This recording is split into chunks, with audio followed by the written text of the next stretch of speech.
Alright guys, today we're going to be looking at the structure of the letter to the editor, and this we're looking at it in the context of section D of the CSEC English A paper 2, and we're also looking at it because it falls under persuasive writing. Yes, it's a letter. And yes, we do have letters in section B, expository, but this letter is persuasive in nature. Additionally, I want to just say to you guys that I will be attaching links in the description bar below so that you can check out all the persuasive writing posts that we have on our blog, CSEC English Made Easy. And also, I want to say a quick note. Thank you to all the persons who have sent their stories. I have about a couple of stories that I need to respond to and send out. So before this video comes out, you will receive a response from me. I am so excited and proud of what you guys have written, and keep sending your well, today is the last day for stories, May 2nd, but what you can do, you're going to get a chance to send your letters to the editor, and we're going to talk about that. So let's get into the lesson, without further delays. Let's go. Now, when we talk about a letter to the editor, the first thing we need to look at is what exactly is a letter to the editor. And we know that letters to the editor, is normally written by readers to newspapers or magazines, sharing their views on a diverse amount of topics. So these letters, they address diverse topics, as I said, whether from commentary, from state, local. So basically anyone can write a letter to the editor, and the letter to the editor is normally sent to a newspaper or magazine, and then oftentimes these letters to the editors are published, and persons are able to read these letters in various publications. Now, what I did was that I went online and I found a letter to the editor that was published on May the 1st. Now, notice, I want you to note that it says letter to the editor, and then it gives you a kind of topic, and then you have right here their editor, and then you have the body of your letter to the editor. This is what we generally see a letter to the editor, the structure being when you look at a newspaper. But what I want us to note is that because it is a letter, when you are writing your letters to the editor, you need to ensure that you don't just start by saying dear editor. I want you to ensure that you have the structure of your letter coming out. Now, we're going to talk about that when we talk about letter format, and we're not going to go too much in it because I'm going to try and link. Hopefully you will see it here. Not hopefully, I'll remember to link it here. We're going to link the different letter formats and kind of explain to you. So you have the indented letter format, the semi-block, and the block letter format.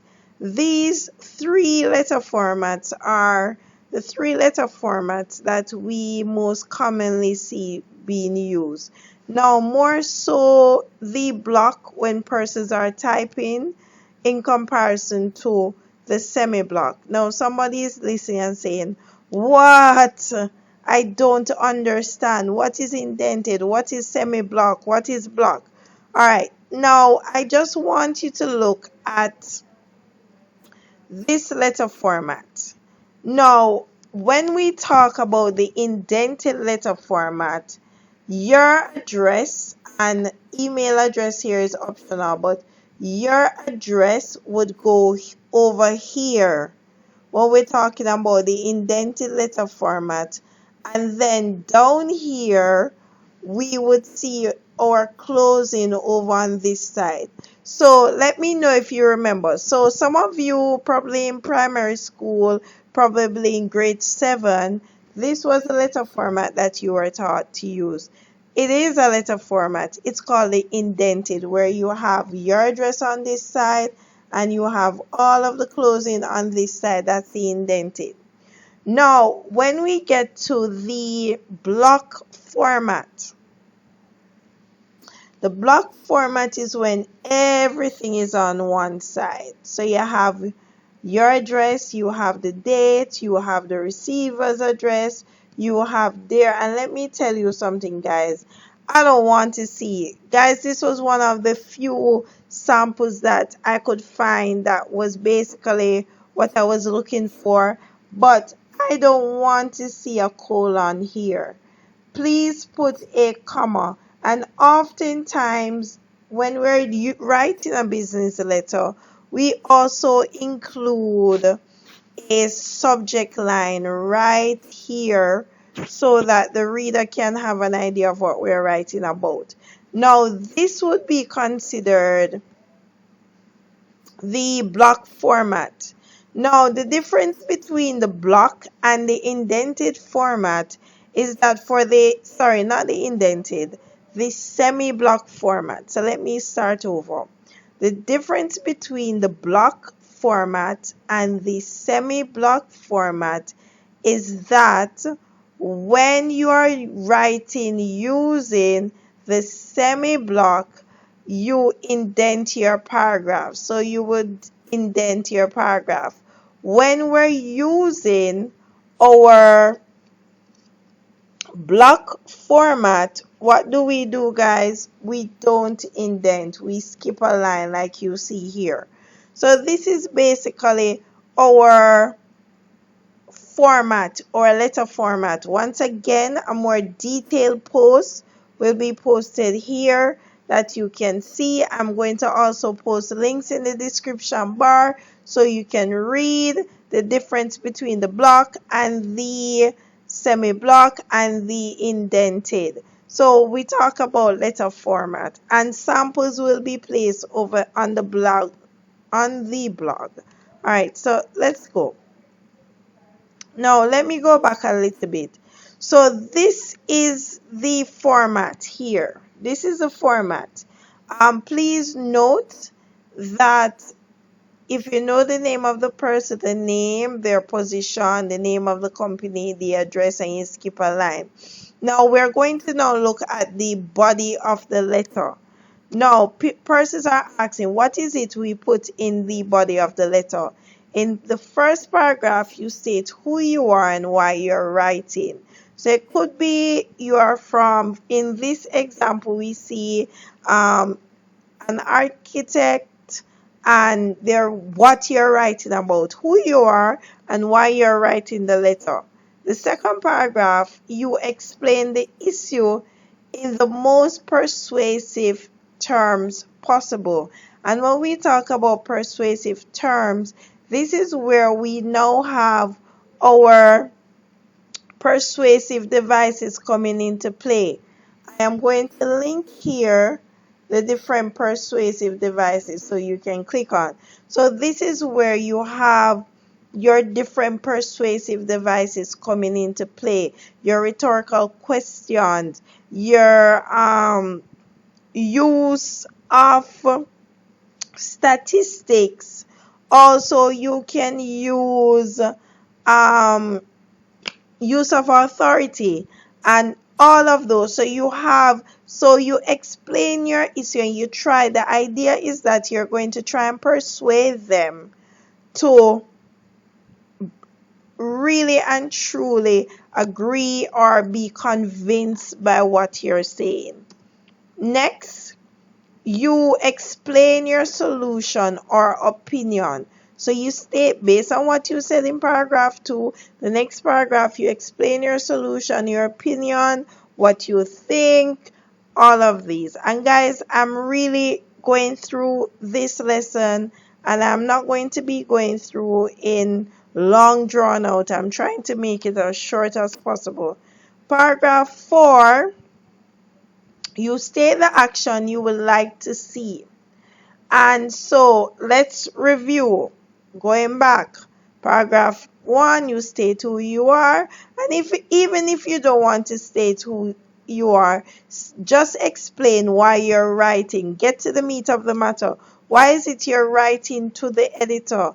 What issue are you writing about? And be persuasive when you explain your issue. Paragraph 2, then you explain your solution or opinion. Paragraph 3, and then paragraph 4, state the action you would like to see. What is it, after you have said everything that you have to say, what is it that you would like to see happen? Now, with that said, and I'm going to go back, hopefully I'm not confusing you guys. After you have done the body, then now you're going to have your closing.